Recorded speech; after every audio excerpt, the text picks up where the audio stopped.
Gracias, Jordi. Buenos días, buenas tardes a todas y a todos. Mi nombre es José Luis Martín. Soy colaborador de la Cátedra de Sostenibilidad UNESCO SOST y voy a moderar el siguiente bloque, el siguiente y último bloque del encuentro de hoy, que aspira a ser un conversatorio con perspectivas de expertos que nos van a brindar su perspectiva sobre algunas de las experiencias presentadas hoy y también intentarán abordar una posible respuesta a la pregunta que nos reúne hoy a todos y a todas: cómo utilizar estas hidrotecnologías ancestrales en la actualidad como estrategias de adaptación para las emergencias climáticas, sanitaria y alimentaria. Hemos escuchado en el bloque precedente algunas experiencias que ya están intentando ser prácticas y tecnologías de adaptación, y ahora vamos a tener un espacio de reflexión sobre cómo utilizar estas hidrotecnologías. Así que es un honor y un placer presentar a los 4 panelistas: a Verónica González González, que es investigadora en la Universidad Iberoamericana de México; al señor Josep Ligorret, de la Universidad Autónoma de Yucatán, también en México; Carlos Betancourt, consultor de ONU Habitat; y Jacqueline Chuquillanqui, de la ODAC y también colaboradora de la Cátedra UNESCO de Sostenibilidad. Bien, me gustaría dar la palabra primero a Verónica González, y tengo una pregunta para ti, Verónica. ¿Cómo se articulan los conocimientos indígenas sobre el agua con las políticas de adaptación al cambio climático y la gobernanza de la gestión del territorio? Ok, bueno, muchas gracias y saludos a todos. Muchas gracias a la cátedra por haberme invitado. Yo lo que les voy a compartir rápidamente es para tratar de responder a esta pregunta que me hacen. Bueno, yo creo que es importante entender la adaptación como que el concepto de adaptación a nivel internacional es el ángulo que yo le voy a dar a la presentación, porque es la especialización que he tenido en los últimos años, esta articulación entre conocimientos indígenas y políticas para el cambio climático, en particular en foros internacionales. Entonces, el concepto mismo de adaptación al cambio climático que usan estos documentos, en realidad, ahora cito un texto de Philippe Descola, que se ha ocupado mucho de todos estos aspectos, es una noción que queda un poco fuera de la descripción que desde la academia se ha creado para la antropogenización del planeta en los últimos 200.000 años. Entonces, las sociedades no se adaptan a un entorno, sino que lo construyen a lo largo de los milenios. Y esta es una cosa, es uno de los primeros desfases que existen entre las políticas internacionales sobre adaptación al cambio climático y lo que vemos con conocimientos de los pueblos indígenas a nivel local. ¿Por qué los conocimientos indígenas tendrían que ser relevantes para la adaptación al cambio climático? Bueno, algunas cifras son que los pueblos indígenas son custodios de 80% de la biodiversidad del planeta. También los bosques que se encuentran en territorios indígenas acumulan al menos 22% del carbón del planeta, lo que los hace ser un elemento muy importante para la mitigación del cambio climático. Eso quiere decir que si se promueven sus derechos a la tierra, territorios y recursos, se puede subir el total de carbono capturado de 100 toneladas de carbono por hectárea a 625 toneladas de carbono por hectárea. Los conocimientos indígenas y las políticas de adaptación al cambio climático, obviamente el documento faro de la adaptación al cambio climático es el Acuerdo de París, que hace parte de la Convención Marco de las Naciones Unidas para el Cambio Climático. Y en este documento, que fue adoptado en el 2015, se promueve una adaptación basada en el respeto de los derechos de los pueblos indígenas y en sus conocimientos. Por primera vez, el Acuerdo de París pone en relación, por una parte, los derechos de los pueblos indígenas y por otra parte, sus conocimientos. Voy a explicar un poco más cuáles son las consecuencias muy importantes de esto en adelante. Antes que nada, quiero leer un poco el texto de ese acuerdo. En el preámbulo se dice que las partes del acuerdo deberán respetar, promover y tener en cuenta sus respectivas obligaciones relativas a los derechos humanos, el derecho a la salud, los derechos de los pueblos indígenas y las comunidades locales. Entonces, es una clara referencia a los derechos, y en el artículo 7.5 vemos que se promueve que esa acción esté basada en los conocimientos tradicionales, los conocimientos de los pueblos indígenas y los sistemas de los conocimientos locales. Esto es importante porque generalmente en otros acuerdos sobre el medio ambiente, de lo que se trata es, se tiene una idea de vulnerabilidad y de resiliencia que es un poco alejada de lo que se tiene con los conocimientos indígenas, en particular en cuestión de adaptación al cambio climático. En todos los textos que vamos a ver a nivel internacional, describen la vulnerabilidad al cambio climático como una cuestión de infraestructura, de acceso a recursos económicos para poder adaptarse al cambio climático, y en realidad cuando se trata de conocimientos indígenas, de pueblos indígenas, la fuerza de ellos está en sus conocimientos. Entonces, cuando se ponen estos dos elementos juntos y se dice que los conocimientos indígenas tienen que ser parte de las políticas de adaptación, es un paso adelante para verlos como un factor activo para la adaptación al cambio climático y no solamente víctimas de ese cambio climático. Esto también se combina con la recomendación de la UNESCO sobre la ciencia y los investigadores científicos, que se comprometen. No voy a leer el texto porque tenemos que seguir adelante, pero también se compromete a que esos conocimientos indígenas se hagan a la par con los pueblos indígenas. Yo, el ejemplo que tengo aquí es un proyecto que estamos haciendo desde la Universidad Iberoamericana con la Red Mexicana de Cuencas. Estas son, no voy a describir los diferentes elementos que hemos sacado con cuencas a lo largo, desde Tijuana, desde la cuenca de Tijuana hasta una cuenca transfronteriza con Guatemala, entre México y Guatemala. Hay varios elementos de conocimientos de los pueblos indígenas sobre el uso, el acceso y la conservación del agua, que pueden ser pertinentes para las políticas de adaptación al cambio climático. Solo un ejemplo, por ejemplo, en Oaxaca, es un tema que es una región de la que otros compañeros hablaron, las políticas de la sequía no toman en cuenta, por ejemplo, elementos como el calendario estacional de los agricultores, y esto sería uno de los elementos que podrían ser incluidos en las políticas de adaptación. También voy a dejar mi presentación a la cátedra para que puedan leerla con calma, pero otro elemento importante de los conocimientos indígenas pues es que si se integran a las políticas de adaptación, pues esto es una garantía, un elemento que garantiza que las políticas y las prácticas de adaptación no sean inadecuadas y que estén aterrizadas en un cuadro socio-natural relevante. Invitar a Josep Ligorret. Josep, tengo una pregunta para ti. Como arqueólogo y arquitecto, ¿qué valor adaptativo crees que tienen las hidrotecnologías ancestrales como patrimonio arqueológico en la visión arquitectónica actual? Bueno, gracias. Otra vez saludos a todos. Pues es una pregunta bastante compleja para responderla en 7 minutos, ¿no? Y como ya decía antes, pues esto del tiempo nos tiene limitados. Vamos a ver, yo hablo desde una perspectiva de gestión técnica integral del patrimonio, y aunque se habla del patrimonio arqueológico, yo creo que es en general el patrimonio cultural y natural en las ciudades actuales el que tiene pues un valor específico importante, tanto para la sostenibilidad como para la propia resiliencia de estas ciudades, ¿no? Y podríamos hablar de que el valor adaptativo de las hidrotecnologías ancestrales, entendidas como el patrimonio arqueológico, puede observarse en 3 niveles desde esta perspectiva, ¿no? Yo diría que de un nivel regional, territorial, ¿no?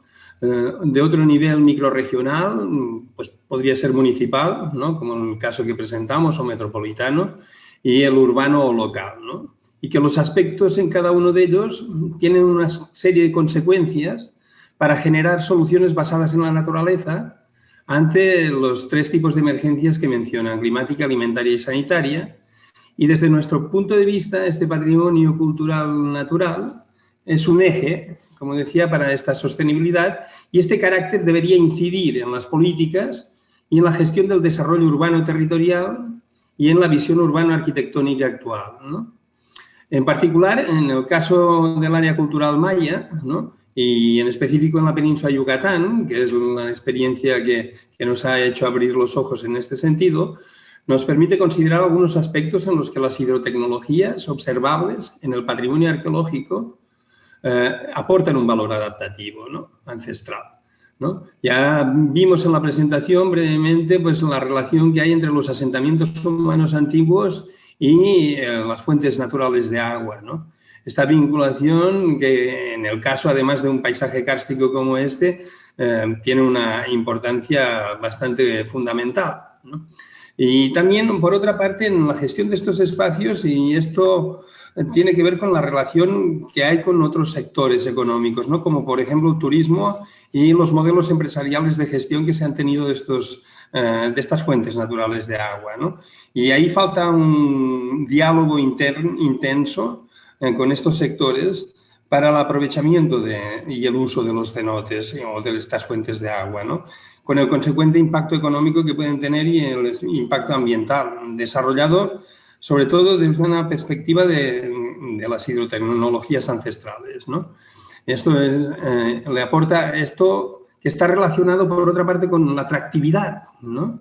A través de la protección, de la conservación, de la puesta en valor de estos espacios en cada uno de los niveles que mencionamos, ¿no? La relación sociedad-naturaleza en el aspecto regional-territorial de estos asentamientos, el manejo del agua, de las zonas agropecuarias y forestales, que es otra perspectiva que ya los compañeros que han presentado de diferentes partes de América también han manifestado, ¿no? Esta gran relación del manejo para las actividades agrícolas, el uso de los materiales locales, ¿no?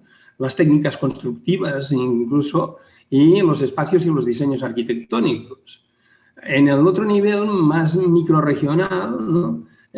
También observar estas capas de historia en los pueblos y ciudades actuales y la vinculación con las fuentes de agua, ¿no? La gestión técnica integral del patrimonio arqueológico, entonces, va a buscar esa conservación, pero también su integración y la inclusión social, ¿no? Y en el otro nivel, en el nivel urbano y local, estos lugares de preservación del acuífero y de aprovechamiento del agua tiene que ver con la integración de estas fuentes naturales en espacios públicos, en donde la comunidad también se relaciona, como los parques arqueológicos, por ejemplo, que se están también desarrollando en las áreas urbanas, o las ventanas arqueológicas en los centros históricos, vinculado con una relación de relacionar los espacios habitables con el acceso al agua, ¿no? Y si pensamos en cómo cohabitar en un espacio urbano con patrimonio arqueológico y cómo integrarlo al urbanismo de hoy en día, tenemos que partir de algunos tópicos. La valoración y uso social del patrimonio arqueológico, con un reconocimiento y una apropiación colectiva, ¿no? El concepto de ciudad, ¿no? Repensarlo también en este desarrollo urbano-territorial, donde paisaje y patrimonio, como diría Josep Ballart, es un mismo destino a compartir, ¿no? La memoria y la identidad, los saberes, las tradiciones locales, los usos compartidos, ¿no? Y esta gestión técnica integral de la cultura y del patrimonio cultural y natural en los pueblos vivos, ¿no? Que va por el conocer, ¿no? El registrar, el documentar, la localización, las tipologías, el uso actual, la propiedad, ¿no? Parecería que hay mucho la tendencia a pensar en una propiedad comunitaria, en un uso comunitario, ¿no? Eso hay que analizarlo también. Los historiadores también aquí nos dan pistas importantes, ¿no? Los manuales de buenas prácticas para normar, los programas, incidir en las políticas a través de los programas de desarrollo urbano, de los decretos, de reglamentación, de leyes estatales, federales, en el caso de México. Y hay un problema de centralización de las políticas públicas que también hay que revisar, ¿no? Y en cuanto a la planificación, el desarrollo de planes estratégicos, de proyectos de integración. Por ejemplo, en las líneas de conservación del patrimonio, los alumnos en la facultad están desarrollando, como el caso de Reinaldo Parra, que también ha presentado el trabajo que él ha estado desarrollando en esta comunidad de Yaxcabá, y los organismos de gestión que se creen, ¿no? Para la participación de todos y la coordinación de los diferentes actores en esto. Una visión participativa multisectorial, con soluciones basadas en la propia naturaleza, ¿no? Y esto incide, pues, en la difusión desde la formación y la educación, ¿no? Desde la didáctica del propio patrimonio, de la aplicación de tecnologías, del concepto de espacios públicos, y del territorio y de la accesibilidad al agua, ¿no? Entonces creo que incide esta gestión de patrimonio las emergencias climatarias y alimentarias.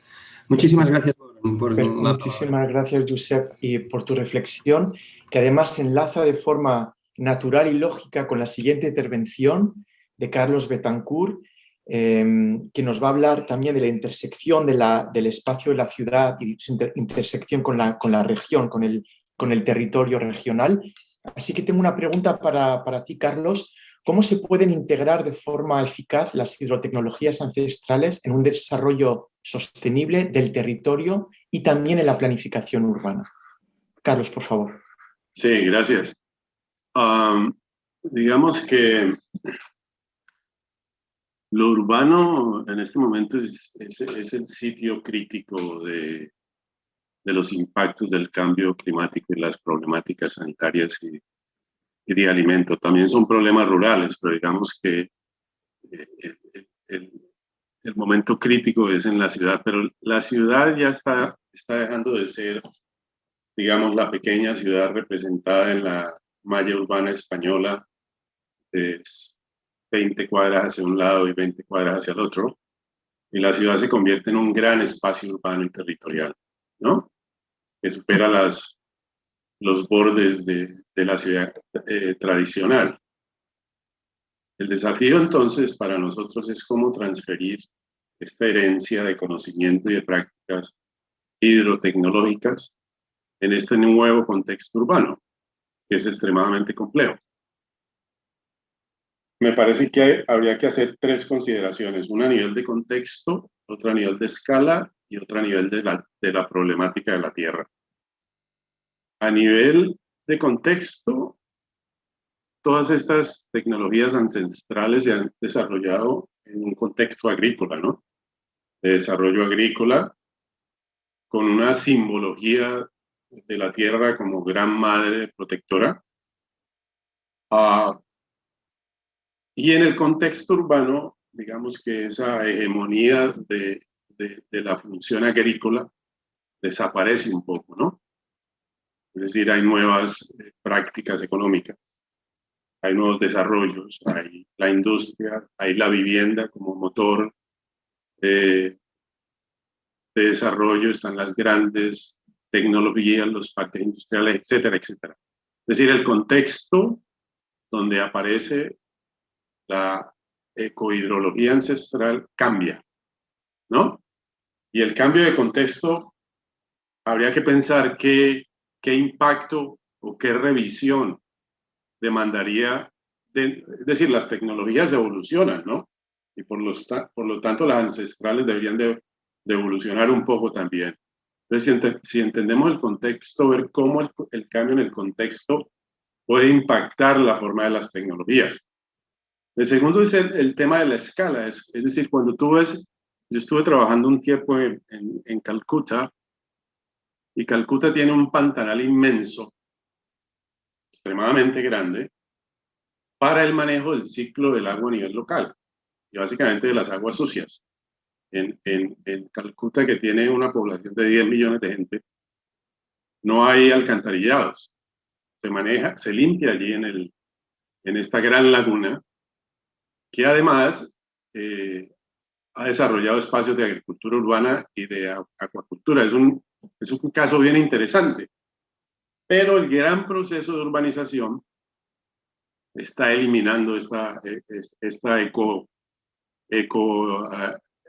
¿cómo es que lo llamas tú?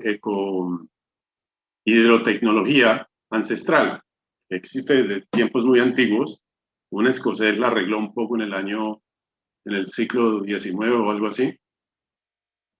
Pero el proceso de urbanización la está eliminando, entonces se está rellenando o la están rellenando para construir vivienda. Y ahí viene la problemática de la tierra, ¿no? La tierra urbana es escasa siempre. Y las hidrotecnologías ancestrales necesitan mucha tierra, ¿no? En cierta medida tú ves que todos los ejemplos que presentamos son ejemplos que suceden en el campo, ¿no? En el espacio urbano la tierra es muy reducida, es un problema, no es un dado. Entonces ahí el tema que surge es qué hacer en ese contexto. Es decir, cómo podemos reformular la forma, digamos, de la tecnología ancestral de manera tal que se pueda articular con estos nuevos procesos. Y yo creo que ahí un tema interesante sería, desde el punto de vista del desarrollo del conocimiento y de la innovación, sería entender un poco el sistema de paisajes, ¿no? Y ver cómo se integran los paisajes de la nueva urbanidad con los paisajes ancestrales en el espacio regional, ¿sí? Y ver cómo, a partir de esa articulación, se van generando nuevas tecnologías, no únicamente en el tema del manejo del agua o de la alimentación o de la energía, sino también el problema de la edificación y la vivienda. Por ejemplo, el ejercicio que hicimos en Calcuta puede decir muy bien, se necesita, es decir, hay presión urbana sobre la laguna, pero en vez de llenar la laguna, lo que tenemos que hacer es desarrollo urbano que se acomode a la función que tiene la laguna de manejar el ciclo del agua y producir alimentación urbana. Entonces desarrollamos unas tipologías de vivienda que se adecúan a esa función. Es decir, no se elimina, en vez de generar una tensión entre la tecnología industrial y la ancestral y el desarrollo urbano acelerado, se generan unos nuevos procesos que permiten que hayan soluciones gana-gana de ambos lados. ¿Sí? Ese a mí me parece un desafío extremadamente interesante que de alguna manera deberíamos de articular en un enfoque integral a escala de paisaje urbano, pero lo urbano entendido en su escala de ciudad-región, ¿no?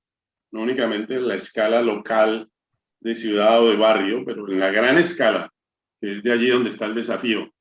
Y yo vi un poco esa intención en la presentación de la profesora del proyecto de México, se me olvidó el nombre, de Montalbán, creo que es. Montalbán, ¿no? Me parece que allí habían algunas aproximaciones en ese sentido. Digamos que muchas gracias, Carlos. Muchas gracias a ustedes. Por tu reflexión. Y estoy seguro de que todas estas cuestiones desde la cátedra podremos compilar todos estos comentarios, reflexiones, para poder tal vez preparar algún texto que pueda recoger todas estas contribuciones y poder, digamos, ordenarlas de forma más provechosa para capturar toda esta sabiduría que se está compartiendo en el día de hoy. Muchas gracias, Carlos. Y por último, me gustaría invitar a Jacqueline. Jacqueline, mi pregunta tiene mucho que ver con la agricultura.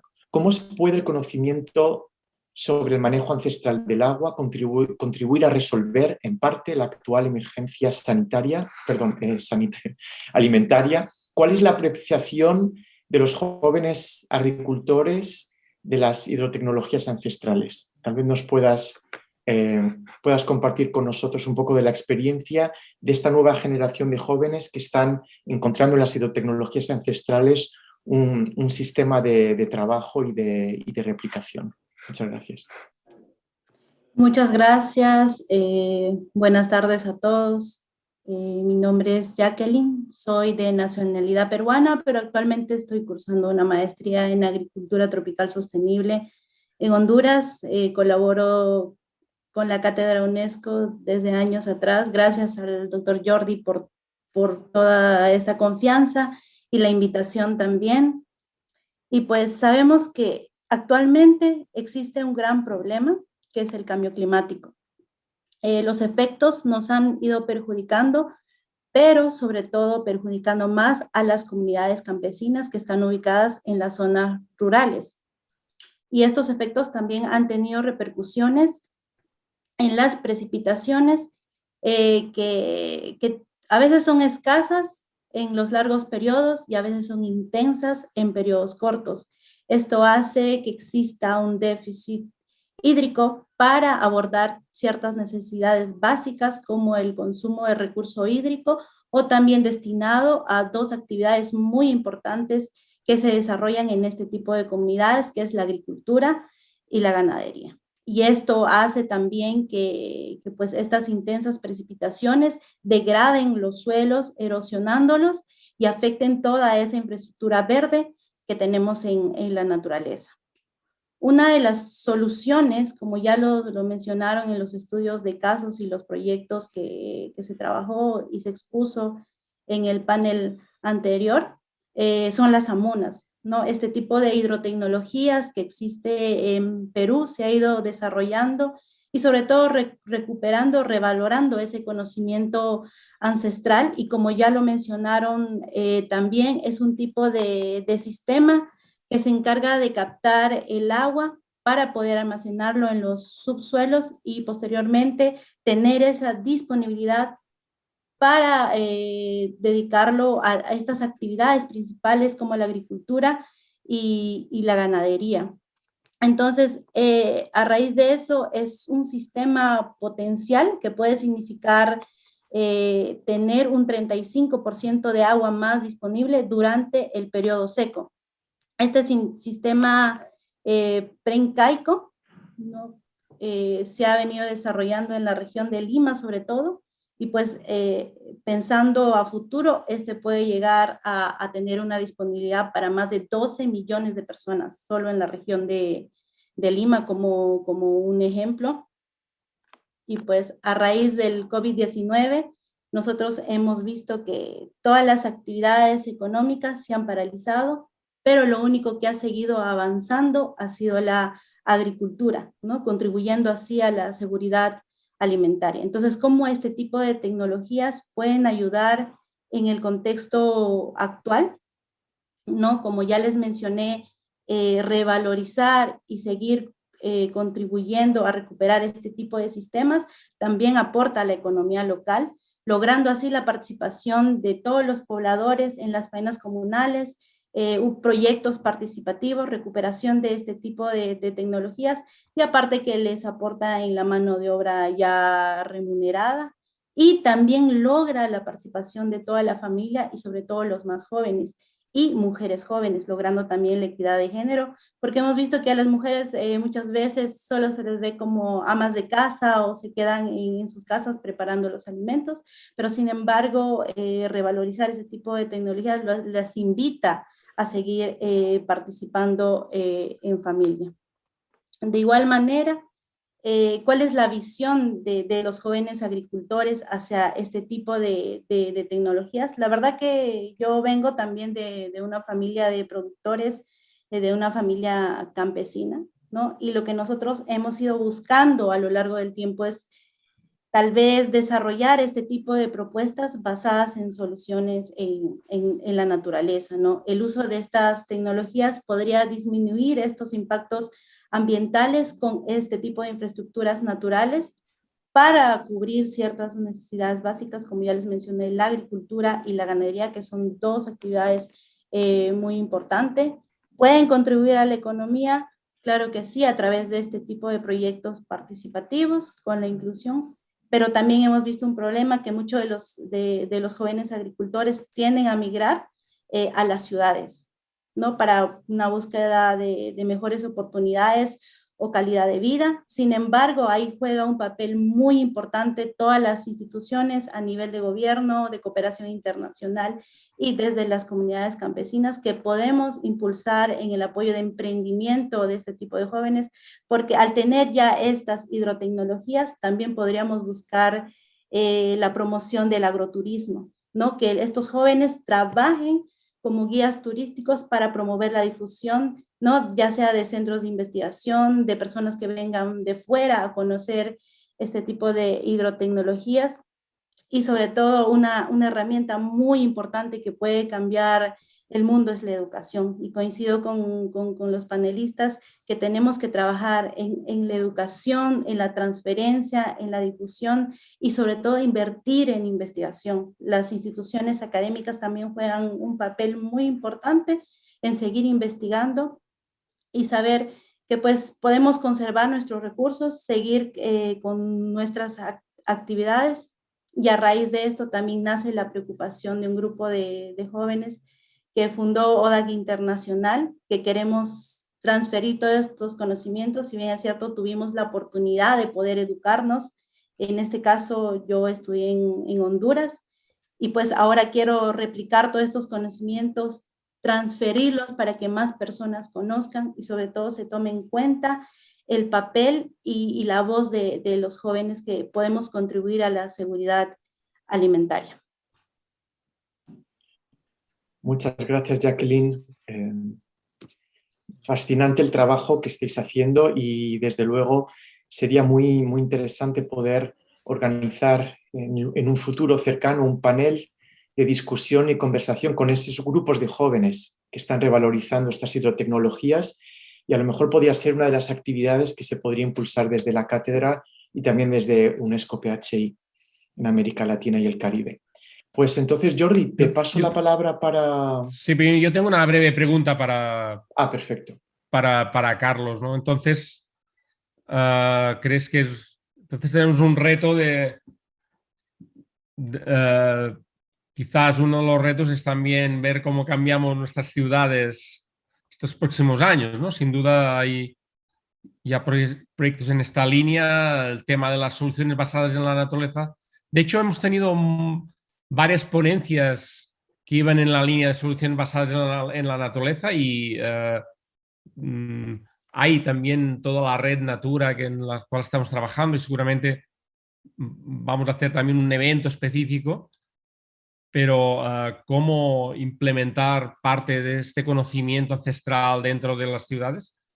En esto, bueno, Carlos nos ha contado un poco el ejemplo de Calcuta, pero a nivel de edificación, cómo cambiamos nuestras viviendas, también hay un reto aquí, ¿no? ¿Conoces algún proyecto al respecto? ¿O conoces ejemplos donde se puede integrar hidrotecnologías que favorezcan la agricultura? Creo que le tenemos que dar sí. Sí, ahorita estamos haciendo un proyecto en Etiopía. Digamos, el tema de la urbe o del contexto urbano es que la tierra es un bien escaso y los intereses sobre la tierra son muy diversos y muy contradictorios entre sí, ¿no? Entonces hay que generar soluciones gana-gana, ¿sí? Que no sean necesariamente las mejores, pero la que ponga contentos a todos, ¿no? Entonces estamos haciendo un proyecto de recuperar un humedal grande, donde además de confrontar el tema del manejo del ciclo del agua a nivel local, es decir, la cantidad del agua a través del humedal y el acuífero que hay debajo, la calidad del agua y las inundaciones, tratamos de resolver otros problemas que tienen que ver con el desempleo y problemas que tienen que ver con la transmisión comunitaria del corona y problemas en la transición campo-ciudad, es decir, el desalojo de campesinos y la transformación de los campesinos en entes urbanos. Entonces, empaquetamos el proyecto de manera tal que se resuelven 6 problemas de manera simultánea, y eso en cierta medida nos permite no únicamente conservar el humedal, sino desarrollarlo como un servicio público. Es decir, se vuelve una multi-infraestructura, ¿no? Es decir, una infraestructura que juega varios servicios, no únicamente conectado con el agua o con la producción de alimentos, sino también con la recreación, con la circulación, con la movilidad con el desarrollo de viviendas, affordable housing para gente que tiene menos recursos, y se desarrolla una tipología de vivienda que son las viviendas flotantes, porque son basadas en ¿cómo se llaman? Los pilotajes estos que levantan las viviendas sobre el agua, o unas viviendas, hay como 3 o 4 tipologías, que básicamente se adecúan a la función, o tratan de adecuarse a la función del humedal como una infraestructura o como un servicio público. Es decir, ya deja de ser infraestructura y adquiere la connotación de servicio público, ¿sí? En la provisión de bienes, de bienes públicos a los ciudadanos de una ciudad en particular. Alexander Herrera, que también quería hacer una pregunta, no sé a quién. Sí, gracias. La pregunta es también un comentario para Jordi y es del siguiente. Las ciudades coloniales, al menos en la parte andina y bueno, en todas partes de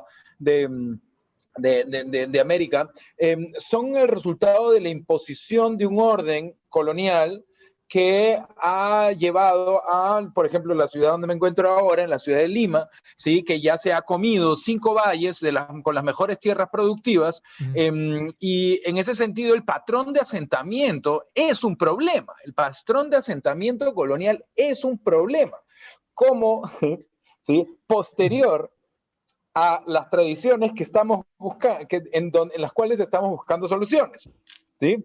Esto es me parece una contradicción. ¿No sería la respuesta lógica cambiar el patrón de asentamiento?